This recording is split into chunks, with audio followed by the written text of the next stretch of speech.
Welcome to the Straight to Jail podcast, written and produced by Brian Herring. Chapter 18. The Interrogation. The tension in the penthouse was so thick it felt like a living thing. Ramirez sat slumped in a chair at the center of the suite, his tailored suit rumpled and stained with sweat. His eyes darted between Johnny, Tony, and Kyle, each man pacing around him like wolves circling their prey. Outside, the city glittered in the distance, completely unaware of the storm building in this room.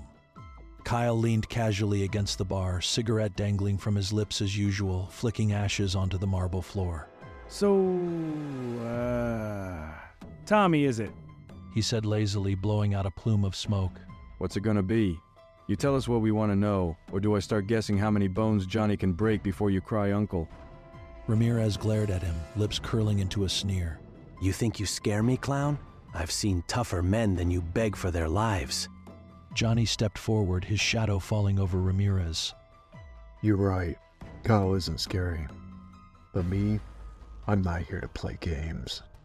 He grabbed Ramirez by the collar and yanked him forward, their faces inches apart. You're gonna talk. If you don't, you'll wish I let Kyle handle this. Tony snickered from his corner, checking the rounds in his pistol. You ain't lying, Ramirez. Johnny's got a mean streak when he feels like it. I take the deal. Ramirez spat on the ground near Johnny's boots. You don't know what you're messing with. You take me down, 10 more will rise to take my place. You think you're heroes? You're nothing but fleas biting at a lion. A lion? Kyle mocked, chuckling as he tapped the ash off his cigarette. Nigga, please. You're just a rat in a suit, Tommy. A rat who's about to sing. Ramirez smirked, leaning back in the chair despite his restraints. You think you can threaten me? Kill me if you want. But if I talk, my own people will do worse to me than you ever could. Johnny's jaw tightened. He stepped back, rubbing his temple as he fought to keep his temper in check. The problem with guys like Ramirez was that they weren't afraid to die. Not when they were more terrified of their bosses. All right. Johnny said coldly, turning to Tony. Start going through his phone. See who he's been calling. If he won't talk, maybe his contacts will. Tony pulled the burner phone off the table and started flipping through it. Ramirez's confidence faltered just slightly, his eyes narrowing as he watched Tony.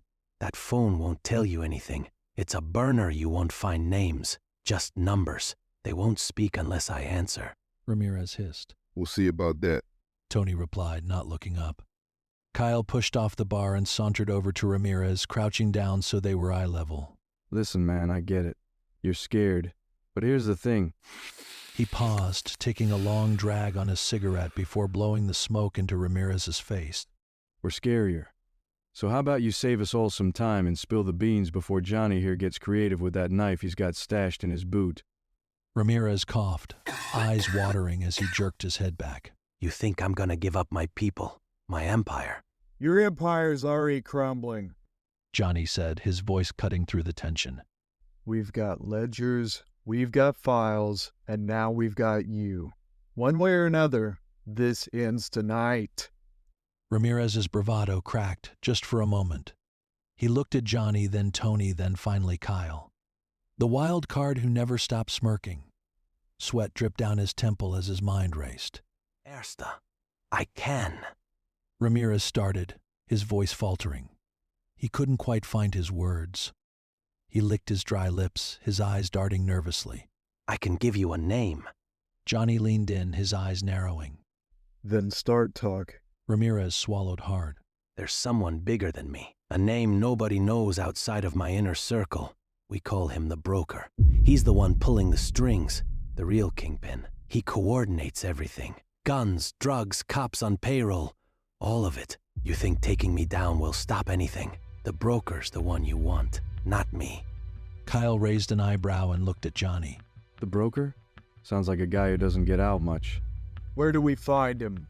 Johnny pressed, his tone deadly serious. Ramirez hesitated momentarily. I don't know. Nobody meets him face to face. He operates through proxies, but he'll know you're coming. The moment I talk, he'll know. Johnny stood up, running a hand through his hair.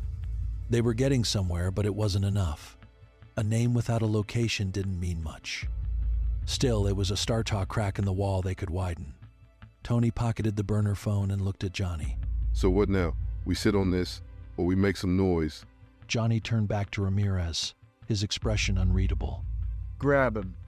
He's coming with us. We're not done talking yet. Ramirez looked like he wanted to argue, but he bit his tongue. He knew he didn't have a choice. Kyle, get the fuck up and get him, Johnny ordered. Kyle grabbed Ramirez by the arm, hoisting him out of the chair with a little more force than necessary.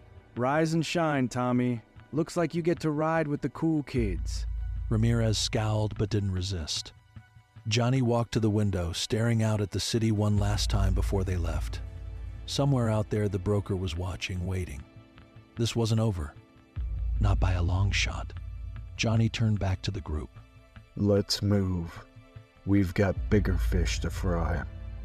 And with that, they dragged Ramirez toward the elevator, the weight of the name the broker lingering in the air like smoke from Kyle's cigarette.